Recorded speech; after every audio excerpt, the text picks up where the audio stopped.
Prepare for doomsday! Prepare for doomsday! The Maya 2012 and the rest of life! Doomsday! All right. So this is Yesterday's News, and I am talking with the front man of Hemlock, Chad Smith. How are you doing today? Awesome. Beautiful sun shining out here in Las Vegas, Nevada. And you were just saying you guys had snow down there in Las Vegas, and up here in Seattle it's cold, but you've got that nice sunshine out there. I'm so envious of you today at this moment. Yeah, no, it's weird when you get those little snow flutters out here. I mean, it never really sticks for more than a day, if that, unless you're up in the mountains. But down in Vegas, I remember when we were kids, we got a bunch of snow in the front yard one time, and me and my cousin made a little 2-foot tall snowman. And it's definitely different because usually, I remember a different Christmas, we were out playing football in the front yard in shorts and t-shirts on, so it's one of those things where when you do get some snow, it's a little special treat out here. But today is beautiful. Now, for those of you who don't know Hemlock, which I don't know why you wouldn't, because they are, mega veterans of the Las Vegas scene. They are thrash and groove. They've been kicking around since '93. These guys continue to put out great music, and I know them because I'm a fan. I've got every album that Hemlock has out. I've got some videos of Hemlock. The guys are a really cool band, and the reason we're talking with Chad today, and it's really cool, is because you guys have a new release coming, and it's not just a release. You've got a double album release coming, and it's kind of mind-blowing because most people don't do that, and you guys took 2020 and made an adventure out of it. Why 2 albums? Yeah. We wound up with a bunch of unexpected free time. We had a big tour planned, and I always do all the bookings and try to it's go, go, go for us all the time. We hardly get any time off, and when we get home from one tour, we're already working on the next. And I had spent 3 months, probably almost every day, working on a European tour, and we were supposed to go over for 2.5 months. And then me and my wife were going to stay for a bonus month after that, just for a nice vacation time. And as soon as all the travel lockdowns went into play, we were like, oops, even though we're healthy and good, we're not going to be able to go, and we don't want to put anybody at risk, So the fact that we weren't even allowed to go on a vacation because we already had our tickets already bought, I was like, well, just go visit some friends or go see some smiley faces. I want to go to Europe again. I love it over there. It would have been our 6th time. And every time it feels like you're winning the lottery like a little kid. I'm like, I just want to go see things and take pictures, and there's so much history. But we love traveling everywhere, even through the States and up into Canada, and everywhere we go, we're always just eyes wide open and taking photos and having fun. But since we didn't get a chance to do that, we decided, instead of dwelling on the negativity and instead of going online and talking smack to everybody, because that's not what we're about smiles and happiness, we decided to finish writing our albums. And we had so much free time that we came up with 22 songs. And when we came time to narrow them down, I was really having a hard time. And I started talking to my brother Brian and to Jill and everybody. I'm like, I don't know. I can't really see cutting out any of these. He said, screw it. Let's just record them all. So that's what we did. We recorded all 22 songs, figured 11 songs on each. And there's the crazy world needs some more happy Hemlock in it. So we figured, why not? So let me ask you, one album is titled Violence and Victory. The other is KARMAgeDDoN. How did you decide which songs went on which one? Is there a theme that runs through each one? I guess the overall theme of Hemlock all the time is positivity, but it's just talking about greed of the world and how everything revolves around money, and that you need to be a good person, because if not, you're going to have bad things happen to you. So that's why we started with KARMAgeDDoN, and that was the title that I liked, because it's basically saying that if you're a jerk, jerky things are going to happen, that if you're looking for war, you're going to get war. But if you actually put positivity out into the world, then things should start to try and fall in place, and life is better when you're smiling and laughing and hanging out with friends and doing all that. So basically just be a good person. And then Violence and Victory, I thought just sounded like a cool title, and it was going to be the song title. Almost sounds like a cool book or title or something too. But when we realized we had enough material for 2 albums, we're like, all right, that'll be the name of the other one. So then the album cover has all kinds of money on fire, because it just goes back to my whole anti-greed stance, because I think people need to realize there's more to life than money. And that's true because you and Jill, you're very minimalist in your living, and you tend to have more of that experience of life than you do things to own. Yeah, yeah, yeah. I mean, we definitely squashed all of our bills as much as we could so we could afford to travel the world and be able to see all the places we wanted to see. But I mean, it's so easy to get caught up in debt, and everybody, you know, you've got to have your necessities and do it. But we squashed all of our bills and made it to where that way, if we needed to take off for 4 months, why not? Let's just go. You know, it's crazy. So, but I'm not gonna lie. I, of course, love action figures and toys, and I can't say no to Garbage Pail Kids. So I still have my collections and all kinds of little knickknacks, but none of it's worth anything. I just love it. It makes me laugh and smile when you could buy a Homer Simpson toy in his underwear or whatever. You know, we just bought a little Skeletor the other day. It's actually one of the pops. It's like the big pops with the huge head. Probably weighs like 5 pounds or something. I don't know. I saw it. It's a little Skeletor, and I don't have a huge pop collection. We only have a few, but you can't say no to Skeletor. No, you can't. And that's one thing that I've loved about you guys for years. And you come to your shows and you always have this really cool, fun merch. You guys design, like, you get your Garbage Pail Kids type shirts, and it's fun. And like at your shows and the live stuff, like, people are having a great time. And even myself have experienced one of your shows in Vegas where people got a little bit too rough, and you stopped the show and you were like, no, we're not having that. This is a good time. People are supposed to have fun. We're not going to hurt each other. And I think that there's so much, and it doesn't surprise me when you say that you got to collect something like a Skeletor, because you guys just have that vibe of just positive and fun, and let's just go out and have a great time. Appreciate it.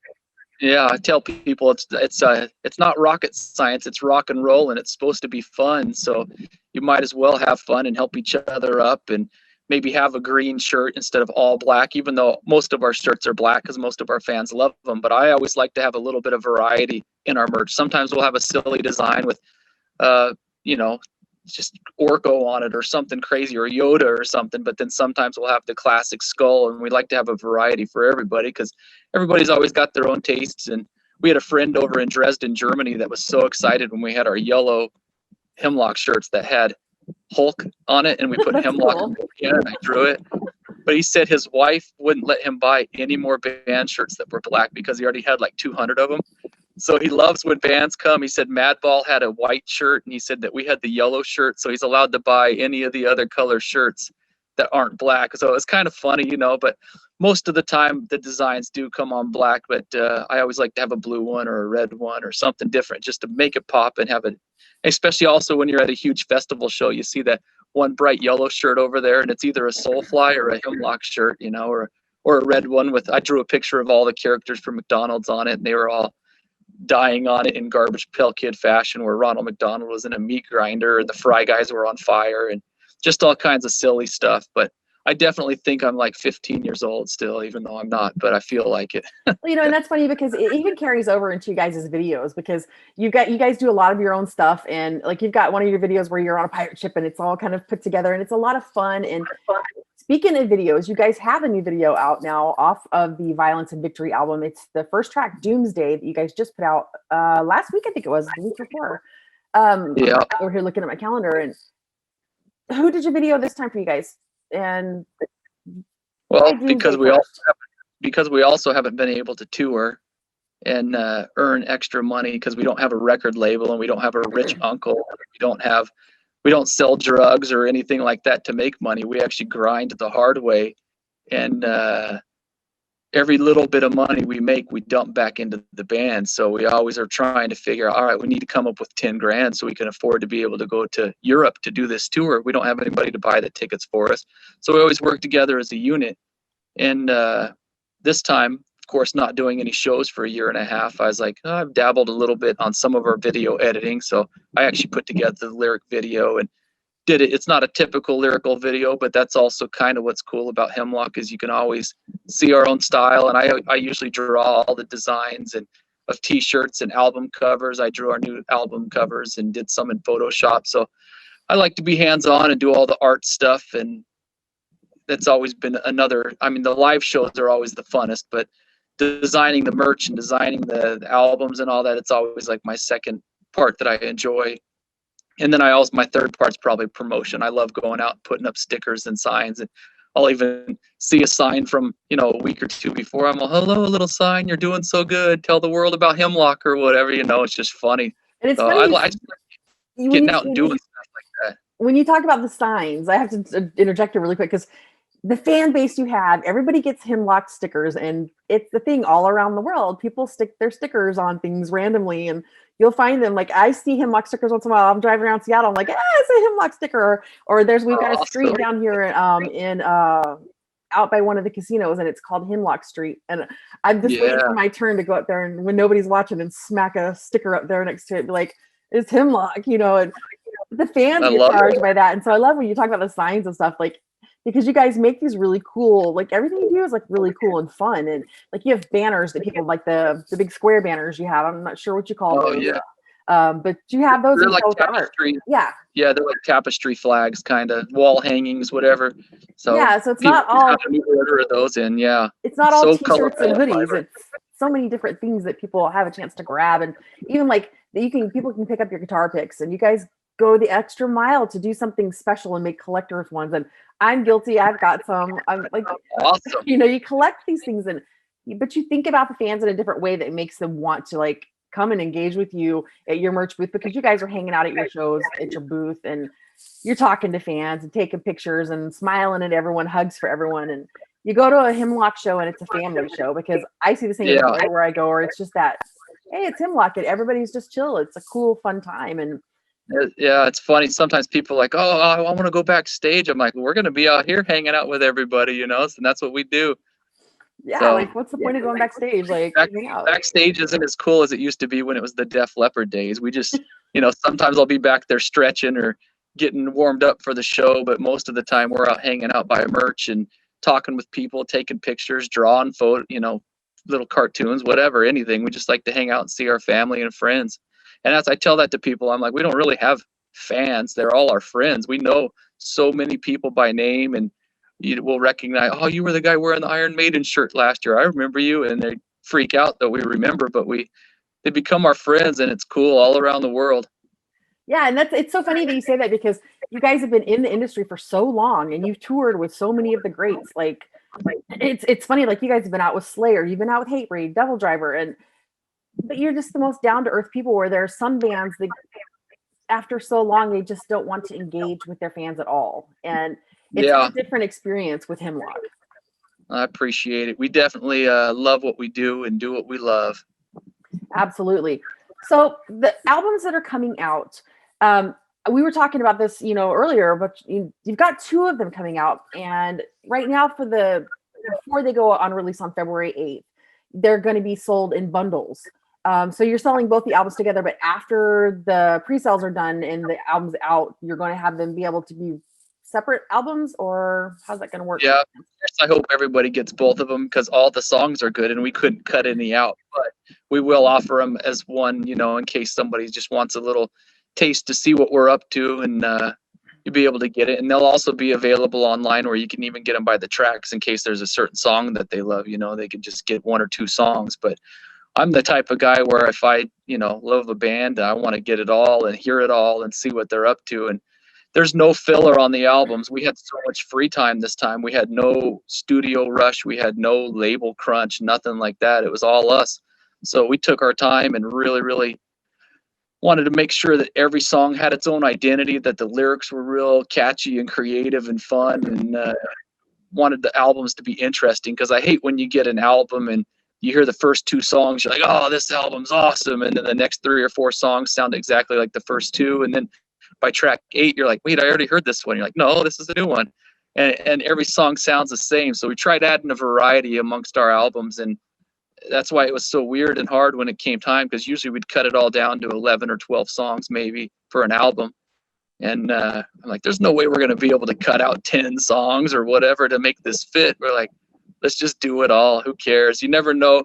I mean, the World War III might start any day, so we might as well put as much Hemlock out there in the world to keep people smiling and headbanging for now. Yeah, and I like that you talk about, like, you want people to listen to both albums, and I've listened to both albums, and actually I was texting back and forth with you when I was going through them, going, wait, this this one's catchy too. I like this. And we were talking about who's got favorites, and I can't pick a favorite, but I'm like, I love that you got like the song Offended. And I laughed the whole way through it because it's so true. Everyone's so offended by everything today. And then you've got, the Doomsday, which is just, and then I can't remember which track it was, but it's got the Gimme, Gimme, Gimme in it. Oh yeah. That they're all new songs to me. I got to think what the title is real quick.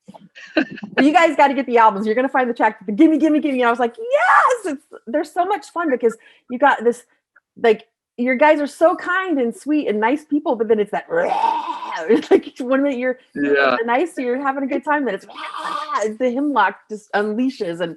But there's a lot of puns and a lot of kind of making fun of the world around what's going on. Puns. I think I got the pun status from my dad. He's good at the dad jokes. So I just like making some jokes of it, but also speaking the truth, where people can realize they're not alone in thinking about how crazy the world is and that things are messed up. But overall, the whole message is that you need to be positive and be a good person.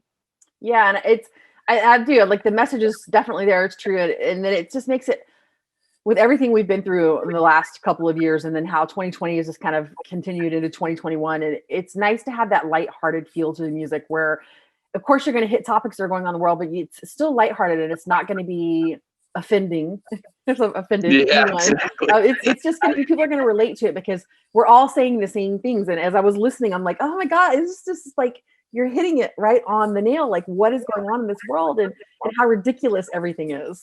I'm glad you loved it. I'm pretty sure, I don't know positively because the sun is shining and I'm distracted by how nice it is, but I'm pretty sure the Gimme, Gimme, Gimme song is What Ifs. It might have been because if not, I mean, What Ifs is still a good song because it says, what if at the end of the day, your what if bucket, or that your bucket list is full of what ifs. And it's talking about getting out there and living life and doing what you love to do. Because if you just keep putting it off, you're going to be that old person sitting on the couch being like, well, I really wish I would have done that. And we've been all around the world and I love it. And there's still so much I want to go see and do. And I get like carried away where I start getting all giddy and talking about travels. And even with you talking about Sweden and stuff, I'm like, yeah, I know I haven't been to Sweden yet. I need to go there so bad. And Australia's on the top of my list. I've never been to Australia or New Zealand. And I love traveling. I love playing music, love collecting toys. When we were in Tokyo, Japan, I spent like $300 on Star Wars toys just because it was so cool that they were in Japan. But what was funny is they were imports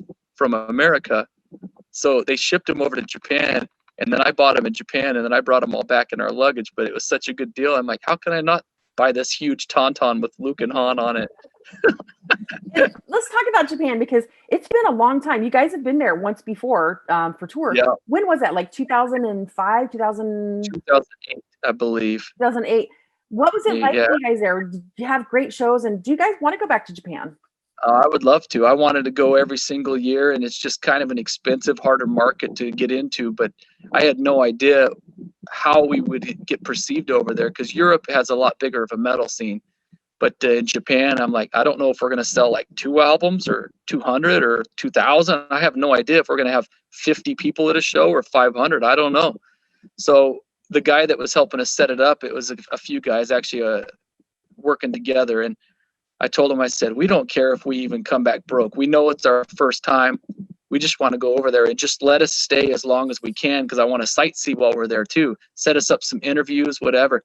So the whole trade-off, and we did get paid and we sold some merch, but they covered our flights and our hotels and our food and everything and wound up staying for 2 weeks. And then the record label guy over there, it was TKO Records Japan, and the guy Glenn, he was like our tour guide and took us all around, took us to the Osaka Castle and showed us, when you need to go get something to eat, you got to look up because everything in Japan is built on top of each other. So usually like when you're in New York City, you'll be scanning around and the buildings are tall, and even in Vegas, but usually the tall buildings are hotel rooms or offices, and all the storefront stuff, like if you need to go to a FedEx, Kinko's, or you need to find a Subway sandwich, it's all on street level. So, or if you even needed a hair salon, but in Japan, you'll look up 12 stories and you'll see a Wendy's sign way up there. You're like, oh, I guess I got to get in the elevator and get way up there. It was a weird concept to think about. So to play a show on like the 17th floor in Yokohama was weird because you put all the gear into the elevator, which also they were so respectful and so nice there that the crew didn't want us to even load anything, because we're also the type of people like, I'm willing and able. I don't want to just stand here and bark orders. I'll grab a side of a cabinet. I'll help other bands too, even when we're doing shows.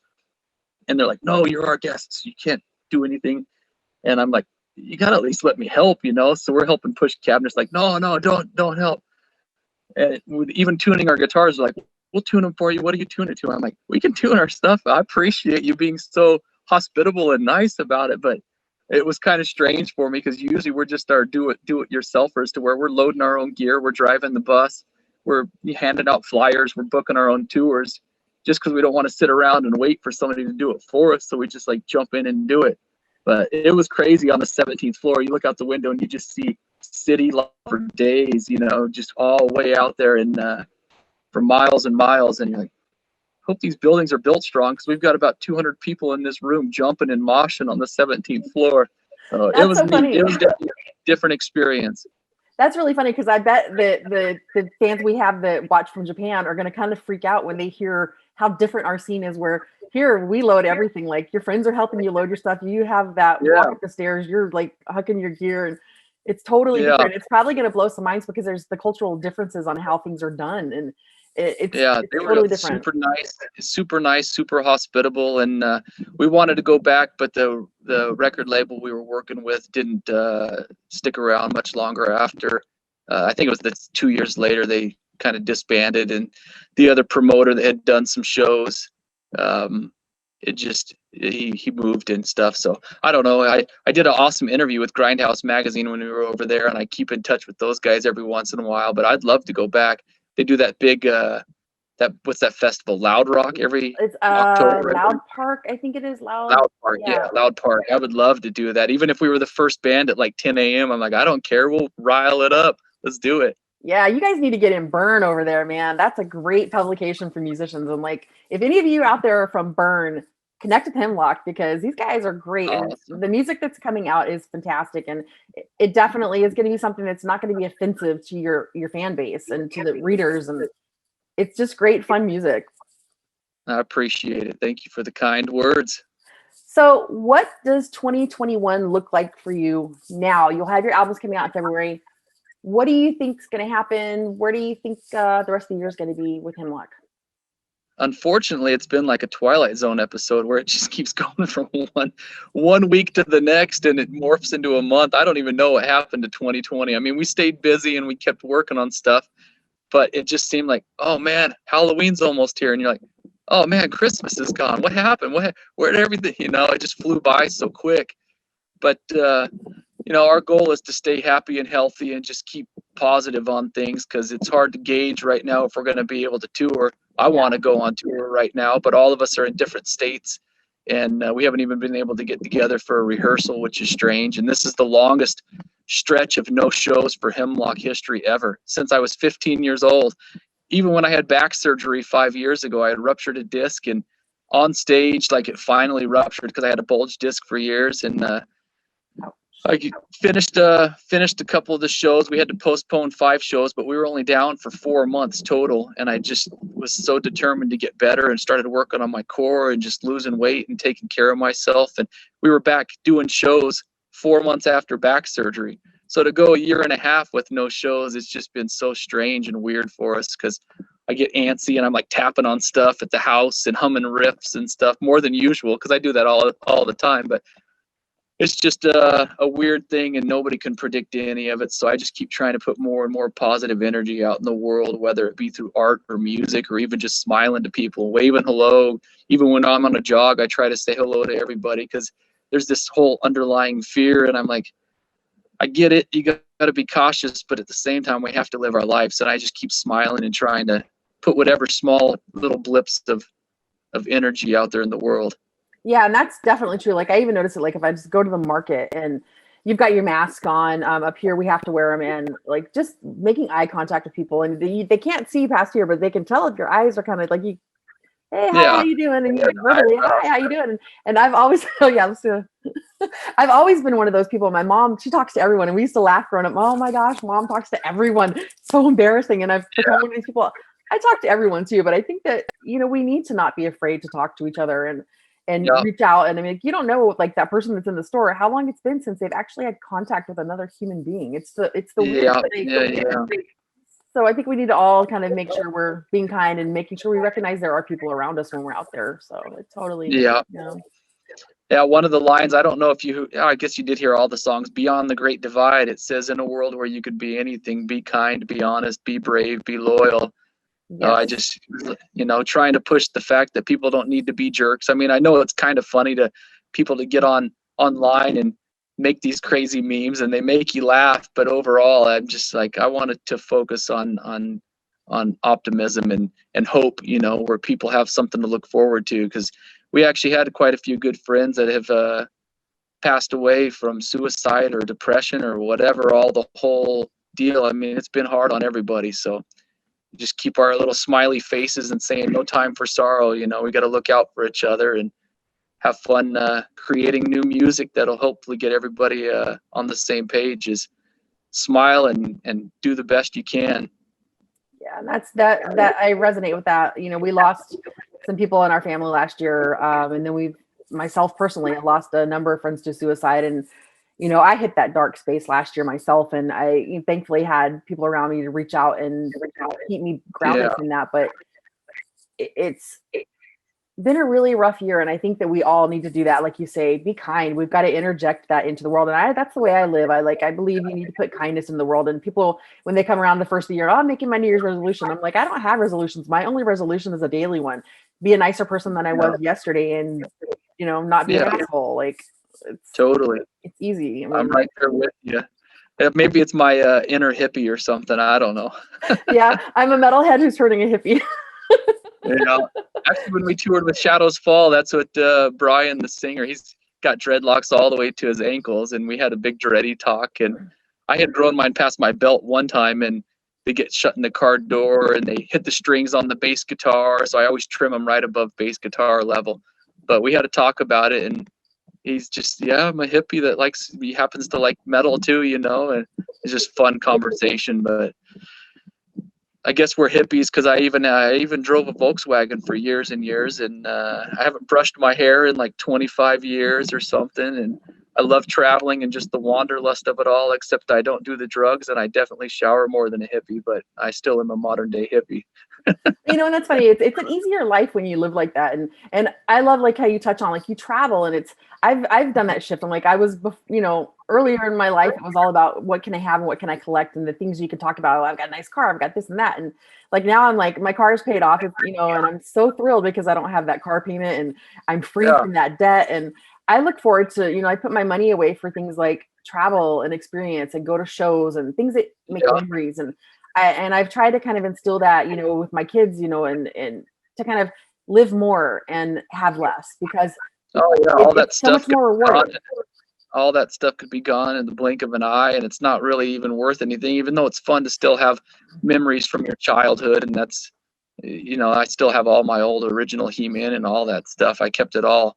Brian actually just gave me all his Star Wars stuff because when we were kids, we shared all of our Star Wars toys, but then when we got older, we kind of like had to split. So I got the Ewok Village, and he got the Millennium Falcon, and I got, this case, the Darth Vader case, and he got the C-3PO case or whatever. But him and his wife have been watching all those hoarder shows and stuff, and they were like trying to just size down. So he called me, he said, "You got to come over. It's really, really important. Come over." So I go in, and he's got 4 bins of all of our Star Wars stuff, plus some of his collections. And he's all, "I was going to try to sell it on eBay, and I realized it needs to go to a good home, and I know you'll appreciate it." So now I have all the old Millennium Falcon and just all the stuff. It's cool. Yeah, that's cool. Like, I totally agree. I'm getting ready where, COVID got us last year, and we were sharing a house. And so it's kind of that shift of getting out of the lease, and that downsize, like the last few boxes of things that didn't fit me. Every time I've moved over the last few years, it's that, okay, what can I downsize this time? And it's just so much more free. I keep thinking I need to downsize, but then I keep getting more and more toys, and just more and more. Our whole living room, we have a whole wall with all these fun stuffed animals that I've collected and gotten for Jill. And like when we were up at the Tree of Mystery up in Oregon, Washington border up by there, I had to get a Babe the Blue Ox little stuffed animal to remind me of the big Paul Bunyan statue. But the other thing about it is, I mean, you could have some big natural disaster, tornado, come rip everything away and it's gone. But I have the memories of when we were actually at the Colosseum in Rome, and when we went, to Greece, to Athens, Greece. We went to Sparta. Me and Joe were like, let's go to Sparta so I could go try and do a funny kick in front of the Sparta statue. Just to go to those places and to travel and to see the world, that's way better than any toy collection you could ever have, is the adventure and the experience of traveling. I mean, when you go to Amsterdam and you see about 8 million bicycles, you're like, holy, they're serious about their bicycle transportation here. And how in the world would you ever find your bike again amongst all those that are all chained up? So we did a band photo shoot with all of them. It was just, and even the little boats and just everything. I mean, I love traveling and seeing the world for sure. Yeah, that's definitely, and that's a really big perk for you guys when you're out there. And I caught you guys a few years back. I was in Germany and happened to be there at the same time. You guys were on tour and caught you at a show, and you guys played a little small, tiny place. It was the Ectomorph tour, and it was so weird. It was like, okay, are there going to be people in here? But they packed it, and people were thrashing around, having a great time, and it felt like a house party at that club. That was fun. Yeah, and en route, we drove down, and we were going up to Dresden as well, and there were so many places to stop, and the Christmas markets had just opened, and so we stopped at a number of places. And I think was it Ulm has the really cool cathedral, the Ulm, the Munster Ulm Dome. Ulms, those are so beautiful. And it's crazy to think that they also built those by hand, because it was before all this modern cranes and all that stuff. I'm like, it's impressive. The Köln Dome and the Ulm Dome. Yeah, they're humongous, massive structures. Yeah. And then they get all weathered and stained from the rain, so it just makes them look even more creepy and gothic. Did you ever go to Prague on your adventures? I have not made it to Prague yet. But it will be one that I'm going to do at some point. One of my favorites. Prague is so, all the buildings like that are just extra pokey and like spires and stuff. And it actually, I didn't realize that until I saw today that AFI, the band AFI, they have that song Silver and Cold, I think is it. And I saw the video just pop up. I'm like, oh, I'm gonna check it out. And it's shot all in Prague, but I had seen the video before we had been there. And now that I see it now, I'm like, oh yeah, that's right. They're on the St. Charles Bridge. Oh, sweet. See, I love that you say that, because when you travel as much as you do and you see videos come up and you've been to these places, you're like, oh, I know that place. It's so cool. Yeah. Yep. And of course, the United States, I have a huge map, and probably like 2003, 2004, Jill and me, we were in my room, and it's on a bulletin board, and we had our tours that we had done with pins in the map. So it had like a little stretch where we went out to New Orleans and back and done shows along the way, and up to Tahoe and back, and Salt Lake, and just, it had all these like kind of like little loops and routes. But then we were like laying there, we're like looking, we're like, man, look at how many freeways go to Chicago. Everything just kind of funnels into that area. And then if you're in Chicago, look how close you are to Niagara Falls. And then if you're at Niagara Falls, you're so close to New York City. So I'd booked these tours. And there was one time, I think it was 2006, where we toured for 8 months straight, because we just kept going, and I wanted to go see these places. And now my map is full from tip to tip, all the way up into Maine. All the little weird side roads we drive on, I take pins and I put them all in, and I have to like go to Walmart and buy another thing of sewing pins so I can stick it all in. But all the way down to Miami and the Everglades. The only two that we haven't been to is Alaska and Hawaii, and that's also on the travel list that we want to go. But everywhere else in the United States, I mean, the Grand Canyon, there's so many cool places, and I love the desert. I love the mountains. I love the ocean. The Oregon coastline is one of the beautifulest coastlines you'll see in the world, between that and the Spain coastline. But it's just Ireland. I got our Europe map too. I'm starting to put my pins in it, but I still need to desecrated my home in Ireland. The photos, because for those of you who don't know, if you scroll across Hemlock's pages, you'll see they love to go out and take crazy photos and do crazy poses and act like what is the fountains, like you're peeing from the fountain. And they did this at Kilkenny Castle, and I'm like, no, not my ancestral place. Yeah, we're like Beavis and Butthead, where we think everything's phallic or something, but we don't want to be offensive. We're just goofing around and having a good time. So I have a picture of the Eiffel Tower. I have one of the Leaning Tower of Pisa as a as a boner photo, you know, and just stuff like that. Because why not? You might as well get out and act like a kid. There's no rules that we have to grow up. Well, and you guys have been so many places, and one of the places I thought was really cool that you guys went to, you were in Paris and you went to the catacombs. Yeah, oh, I love it. Yeah, you guys Every time touched the I go history there, of things, and what is we it have like to for go you to see be in it those ourselves. places? It's insane. You go down the spiral staircase at the catacombs, and it's funny because I also like stupid jokes. So it cost $3 to get in, or whatever it was at the time. But of course, when people are playing like dominoes and they're talking about money or whatever, and they're like, oh yeah, or just money, it's bones. So I'm like, oh, it costs 3 bones to get in. Let's go. So the guys are like, your jokes are so stupid. So then we took this spiral staircase, and it's like probably 12 stories underneath Paris, which is impressive itself. However, they got these caverns, you know, and you get down in there so you're dizzy because it's just this tight winding staircase as you go down. And it's not creepy, but it's just neat down there. And you're walking through and you're walking through and you're ducking your head a little bit, trying not to hit your head. And so I told Jesse, our guitar player, I was like, yeah, you're going to get scoliosis from hunching down here in these caves. And then we were talking about just so many stupid bone puns and stuff. But we were trying to read the signs, and they're in French, of course, and I don't know how to read French. So we just kind of walked past all the signs where it's talking about why they're down there. And I think the little gist of it, I don't know for sure because I'm not a historian teacher, but the gist is I think between the wars and the Black Plague and just it being such an old country that all the graves were full.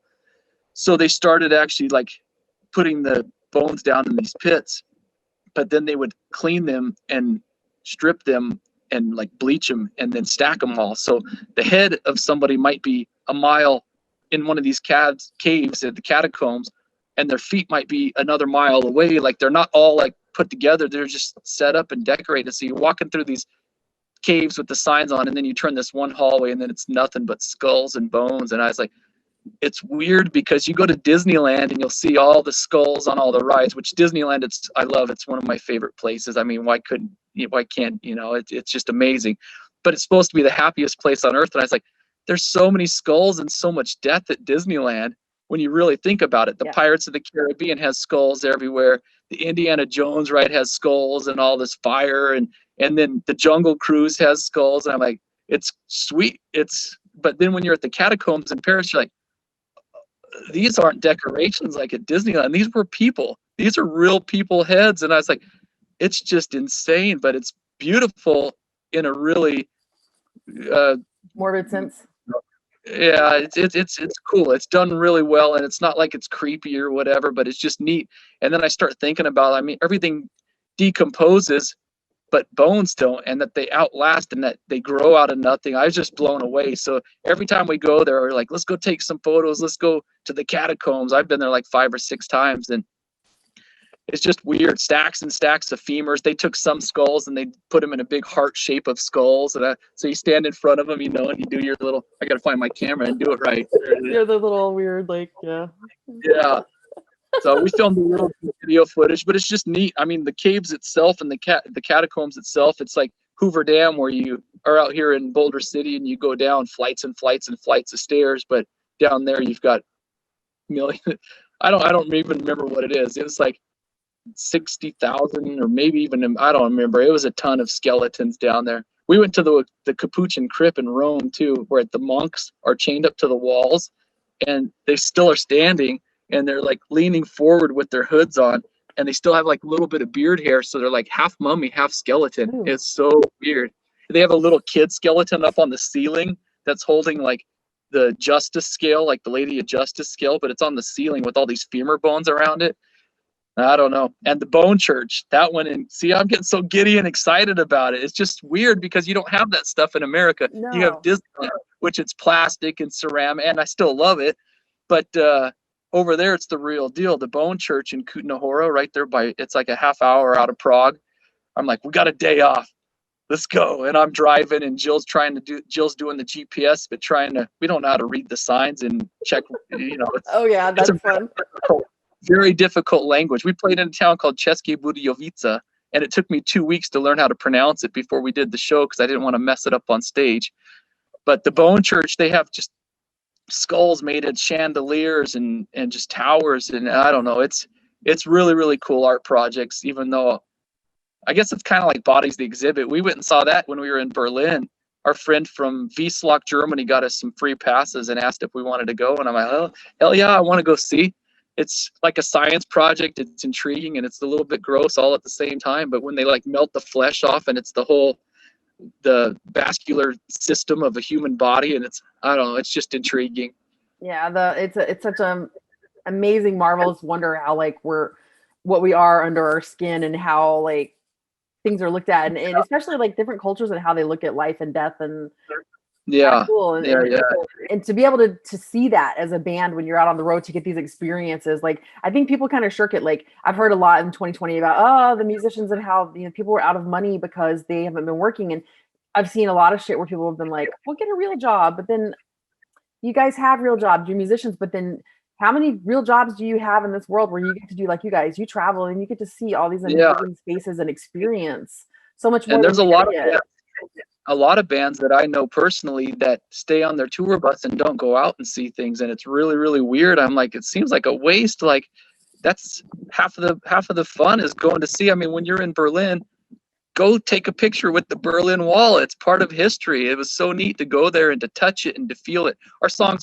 My Eyes Itch years ago I wrote, and it talks about, I wanted to write a song that kind of had like multiple meanings, and it's talking about wanting to see the places, not just seeing it on TV, not just seeing it in your National Geographic, but going somewhere and touching the palm trees or going to the mountains and hiking in them and feeling the curves of the earth. But then I also compared it to a woman's body and talking about how the curves and the skin, it's so smooth, and it's talking about how I love my wife and how I also love to travel. And it's just, I was kind of comparing the whole thing. And a lot of people think My Eyes Itch is like a stoner song, they tease that it's allergies or whatever, but the whole song talks about how my eyes itch because I'm itching to see the world. I want to go out and see it. I want to touch it. I want to go swimming, in Jamaica. And we've done it. We've been so many places. We've been to Puerto Rico where you see horses running through the neighborhood and you're like, weird. It's seeing a horse run through the projects and laundry. Like, it's just, I don't know, it's cool. I love seeing everywhere from Roswell, New Mexico to Tokyo, Japan, and everything in between. That's awesome. Like I can't imagine a better career, like to be able to do something that brings you that much joy and that much experience that the majority of people in this world are never going to experience even 1% of what you guys have had the chance and opportunity to do over the years. Yeah. I know, and I get it, and that's why it's been so hard, because I love traveling, and I could keep talking about it for hours and hours. Like when you go to see Stonehenge and you're like, that's the real Stonehenge. You're like, no way. I'm like, Jill, film me doing a kickworm in front of it. So I did the kickworm right in front of Stonehenge. I mean, why not? It's awesome. Messed me up after seeing Stonehenge, because there's a couple of movies I've seen, like sci-fi movies, where they've built it around Stonehenge and they've got big hills right behind it. And I'm like, there are no big hills behind Stonehenge. Yeah. This is not, and you go places and you start seeing things and it goes back and reverses some of the things you've grown up with. And then it's like, oh, it's the experience. That's how it was for Superman. I thought the Statue of Liberty was way ginormous. I thought because growing up in Vegas, you see these huge, huge, huge casinos. And we would go to other towns and I see these huge buildings. I'm like, oh, look at that casino. I mean, hotel. I mean, business building. I don't know what they're called in other towns. And then when we went to the Statue of Liberty when we were young, I remember thinking like, this is way smaller than it was on Superman. And the base of it, I mean, it's still impressive and really cool to go and take photos and, ride on the little boat that you can go across and see, it's all of it. It's a fun to go out and actually see the things. But then you go somewhere like the Grand Canyon and you stand on the edge and you're like, oh, this is the real deal. No pictures do the Grand Canyon justice. It almost takes your breath away just how big, and it looks like a postcard when you're standing right there in front of it.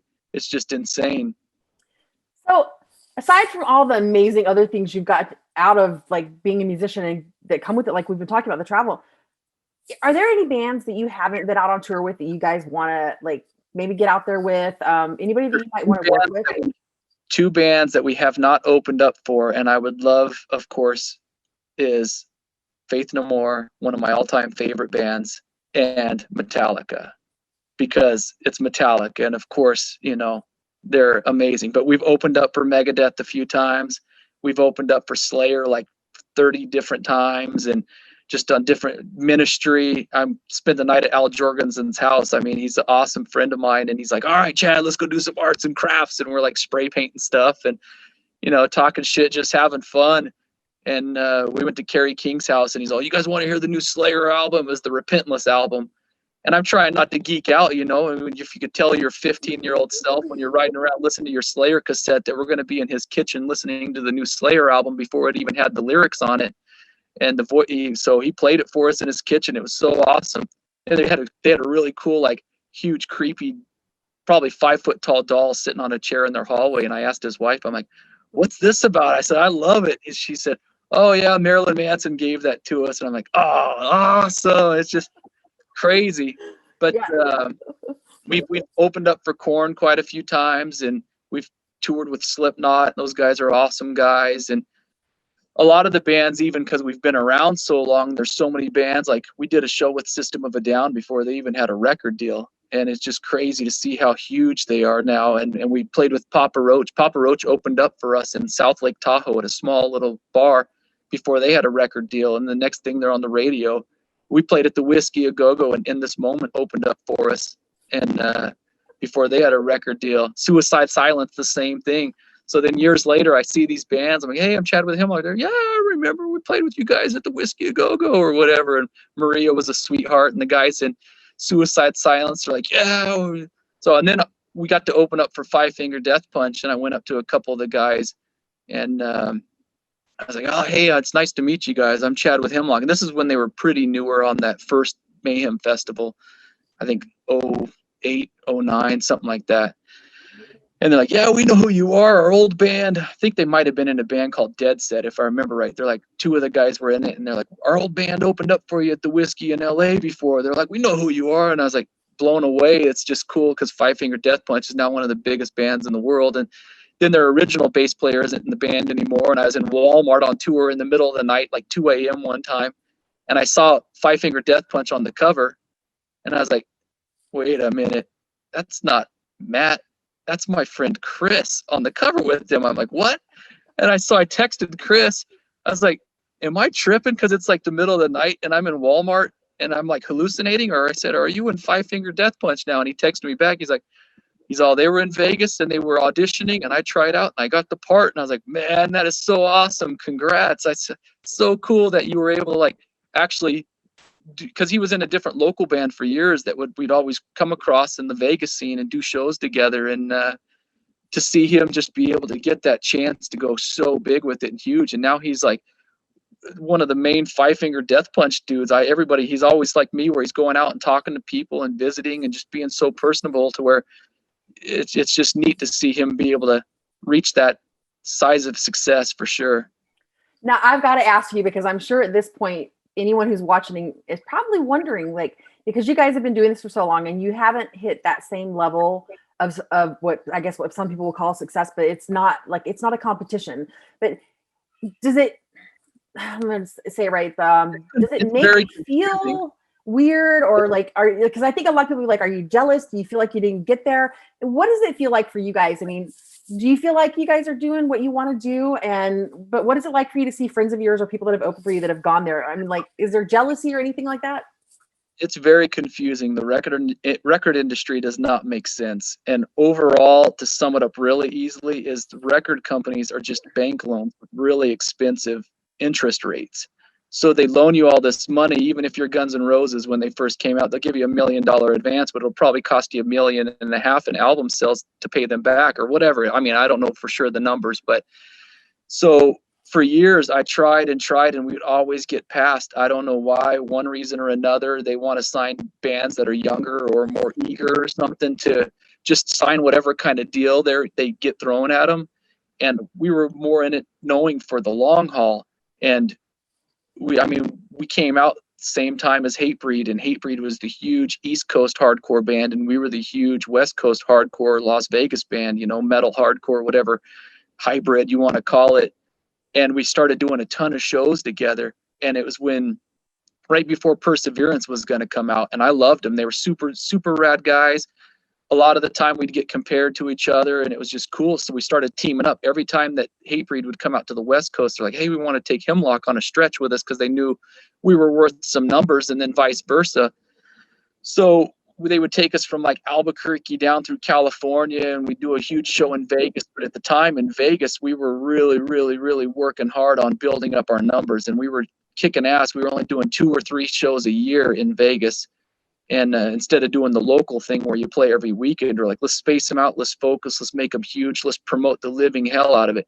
So we would do like 30,000 flyers for one show. We would do $1,000 in radio ads. We would, and this is all out of our own pocket and budget too, where we would do it all. And we would do 1,000 posters, 11 by 17s, and go hang them up all over town, every single record store or whatever. And then we would do billboards that were huge, like 3-foot billboards that said Hemlock at the House of Blues or whatever. So we were actually drawing about 1,000 people a show back at those shows in that era, because we were here to do all the promotion.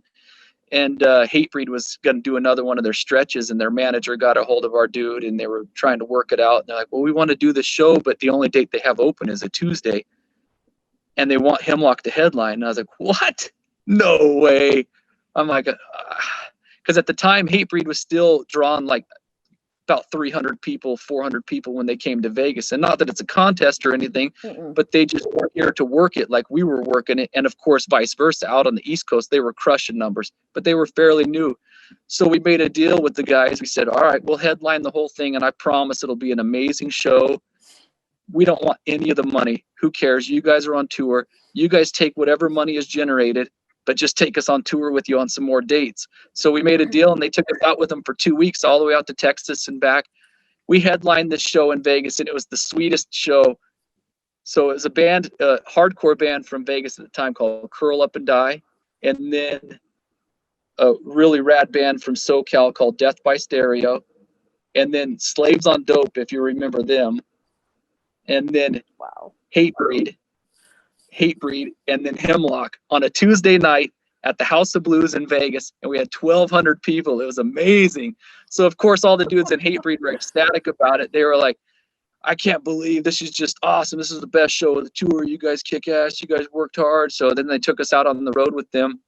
We went out to Lubbock, Texas, and through Albuquerque and up into Colorado, and just became tight with those guys. And then I think it was maybe the next year after that, or 2 years after that, we did some more dates with them and Poison the Well and Bane. And then the next year after that, we got a call from Jägermeister. They're like, hey, you guys want to do some tour dates on the Jaeger tour with Slayer? We're like, yeah, of course.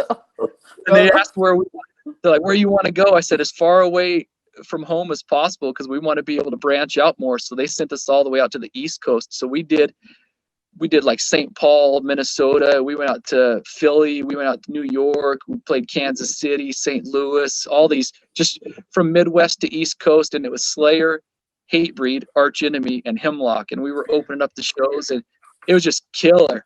That is the ultimate fucking lineup right there. Holy shit. And was still singing for Arch Enemy. And so it was a while back. But I remember one of the shows, me and Jill, we were standing at the doorway when Slayer was done, and we were handing out Hemlock shot glasses that had Jägermeister and Hemlock on the other side, and matchbooks, and we were just handing out. And of course, if you can picture 3,000 or 4,000 people all leaving at the same time, we were just getting bombarded. But we're handing out free stuff, so people are loving it, and it's kind of like clogging up. And then this dude comes walking up, and I turn over. I'm like, oh, hey, Jamie, what's up? It was Jamie Josta.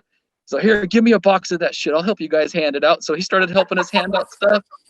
It just totally cool, down-to-earth guy, and it made me love Hatebreed even that much more. We became friends, and then, of course, after Perseverance, and just went through the roof, and then tour after tour. Those guys are the kings of hardcore and blew up, beyond all hardcore bands ever. I love them.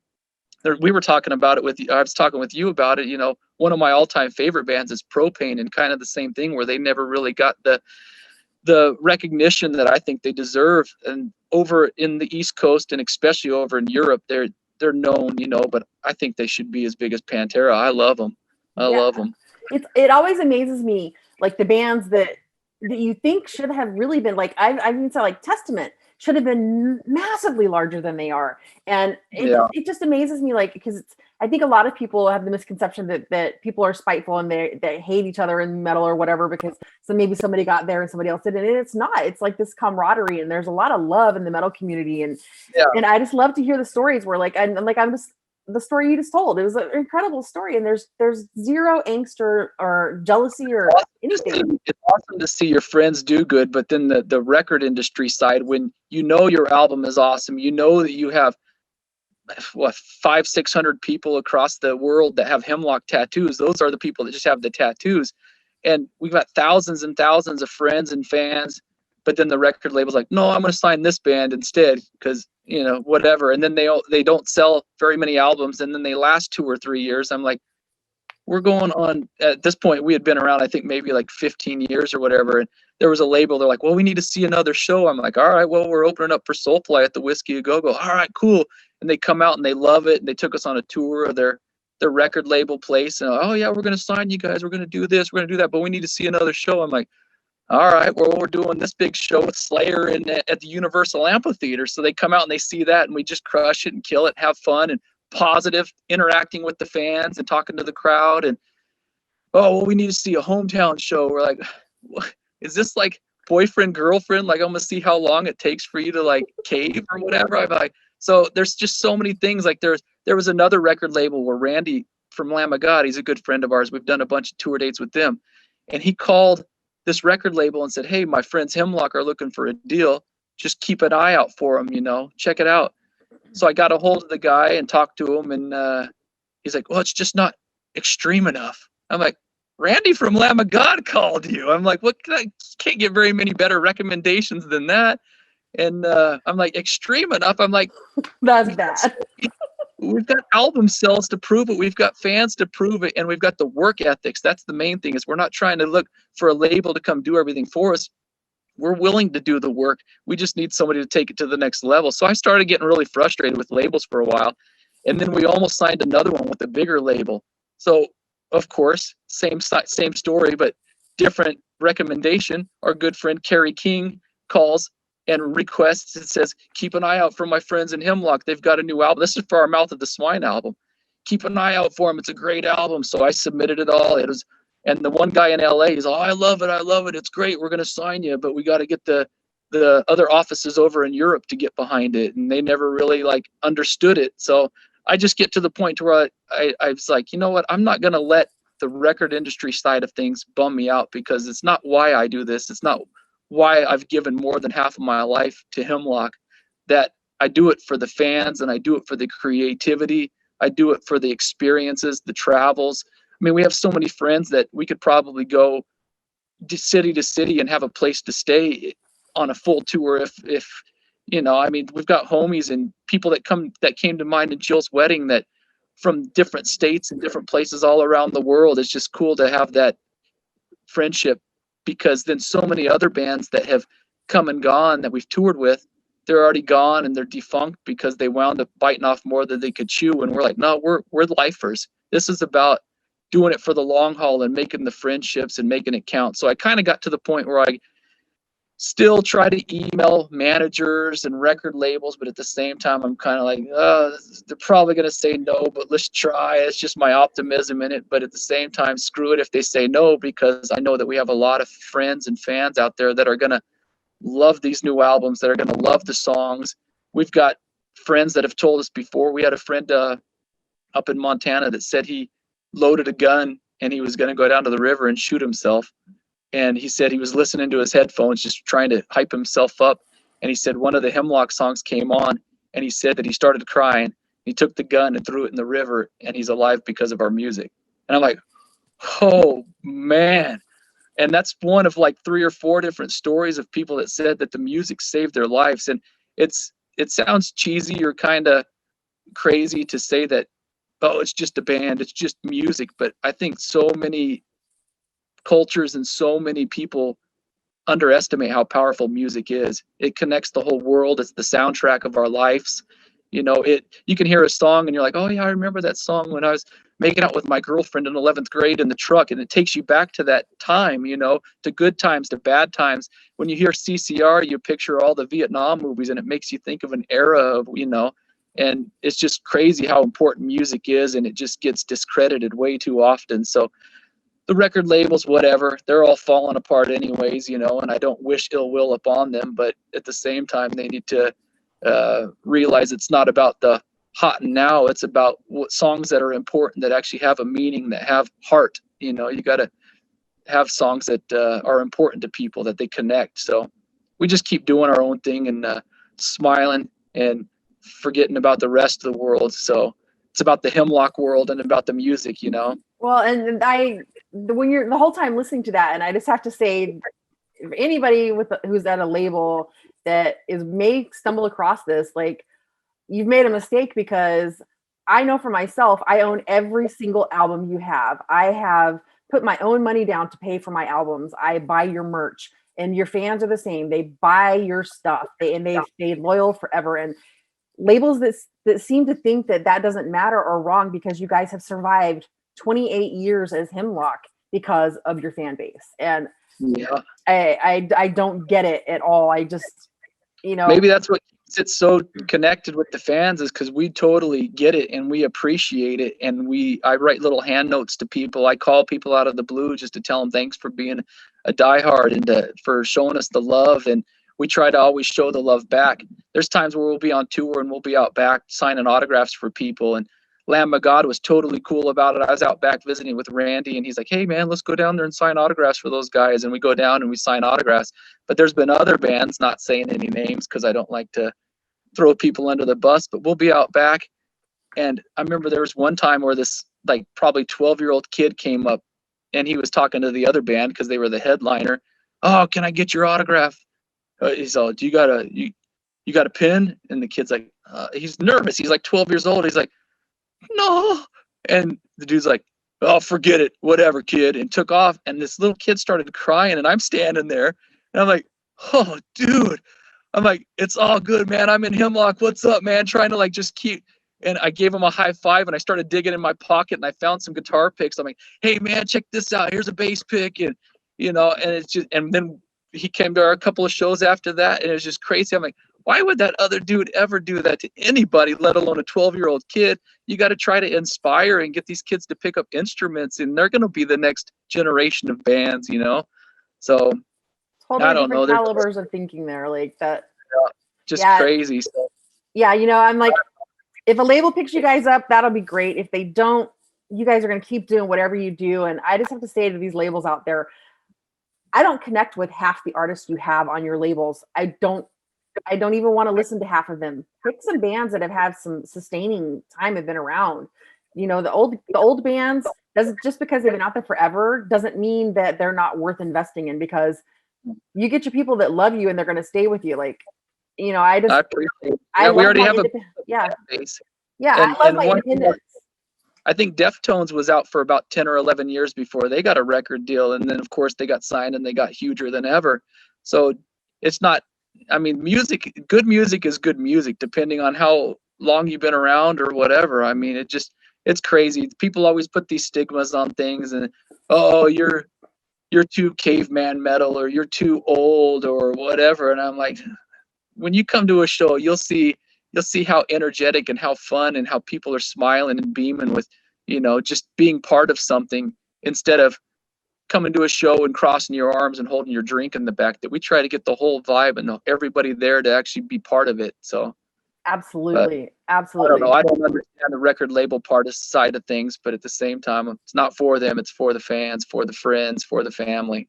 And it's not going to stop Hemlock ever. So I'm not even worried about that. So that's a great way to wrap it up. You know, like, what a great conversation. I mean, this is so much fun. I love to go back and talk about the stories along somebody's career. And this was a really fun time. And I'm super excited for the fans on February 8th to pick up the double release of 2 albums. So much Why music, not? 22 songs, Victory and Violence, KARMAgeDDoN. You guys can pick that up directly from Hemlock at hemlockworld.com. Connect on their Facebook, hit up their Instagram. You guys aren't going to meet any of the nicer musicians out there than you will meet with Hemlock. So We wish you the best of luck with the album release. And Thank guys, you. you've got to go get some Hemlock in your life. Thank you so much for all the kind words, and I'm always ready to rock. Like, whoops, I got to get my camera. This is a new laptop I'm trying to find. All right, there we go. Well, and it's your first Zoom meeting too, so we walked you through Zoom. So hey, yeah, it was a great time. But hey, thanks a lot for the interview. And again, guys, February 8th, Hemlock double release. You guys definitely want this. Thanks, Chad. Thank you so much. Thank you. Let's talk to you again soon. All right.